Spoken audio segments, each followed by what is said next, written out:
Why are we so inflamed? And what is the problem?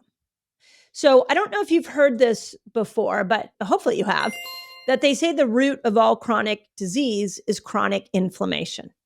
So, one of the things when we look at inflammation, we have to understand it is the body doing the right thing at the right time. In fact, you've probably heard me say this in many different aspects of health. Your body is always doing the right thing at the right time.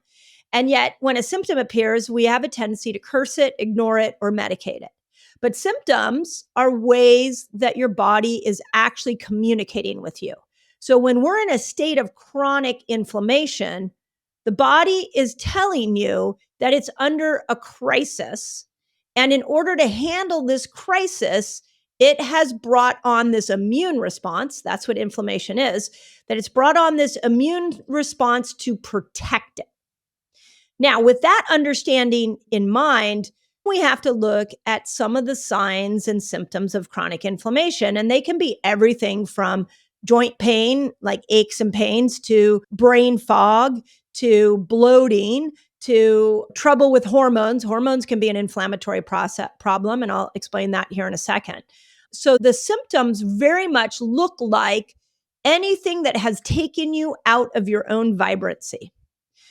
So if you're living in a body that has great energy all day, you move really well, you're the weight you want to be, your brain is on fire every single day, you have great mental clarity, there's probably a good chance you don't have chronic inflammation. But if that's not you, if you're struggling to lose weight, if you have a lot of chronic pain, if your brain fog is bad, now we have an inflammatory situation. So I want to take this conversation down to the cellular level.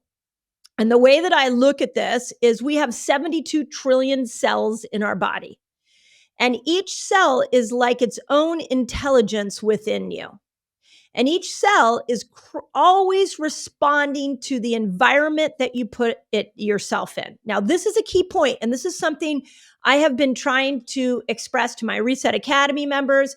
I've been trying to express this in my YouTube videos and on podcast interviews. Whatever environment you put your body in, it will respond to that environment. So if you put your body in a loving, nurturing environment, it will respond by giving you loving and nurturing healing responses.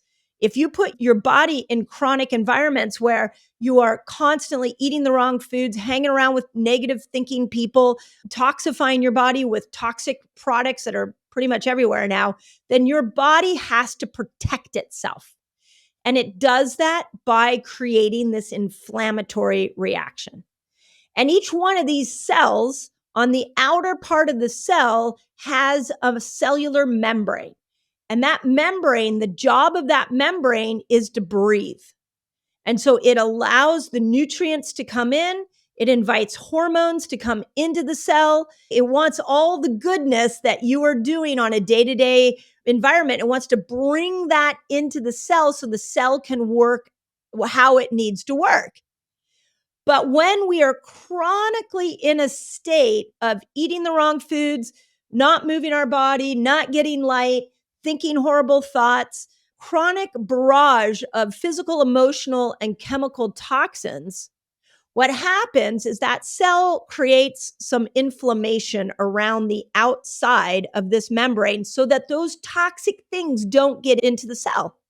But the other thing, now that it has like a wall up, now that it's not an amoeba that's allowing it to flow in and out, now that it has this protective mechanism in it, it can't bring your vitamins in. It can't bring your hormones in.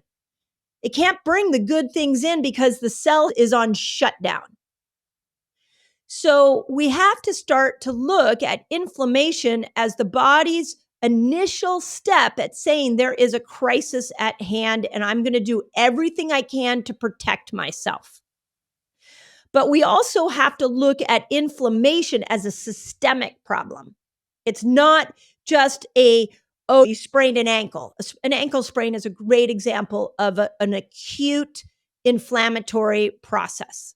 A little background on me, I was a competitive tennis player as a child. And if you've played tennis, especially growing up, your bound to get a sprained ankle at one point. A lot of moving side to side, front and back. I chronically sprained my ankle and I would twist the ankle and then the ligaments would be damaged and then the ankle would swell. And so I knew in that moment, rest the ankle. You can see the visible inflammation. And yet you knew in that moment you had to rest because the body was healing itself. The challenge we have with systemic chronic inflammation is that when we are eating the wrong foods, thinking the wrong thoughts, hanging out with the wrong people, exposing ourselves to toxins, it's the same analogy. The cells are under attack and they need to protect themselves so they can heal. So it creates this inflammatory response. But we don't slow down to heal ourselves when brain fog kicks in. We don't slow down to heal ourselves when joints become stiff and achy. We call that aging. We call brain fog menopause, maybe, or we call it, I'm losing my focus. We give it other labels, but it's the same thing as the sprained ankle. There is a healing effect going on and your body needs you to honor it.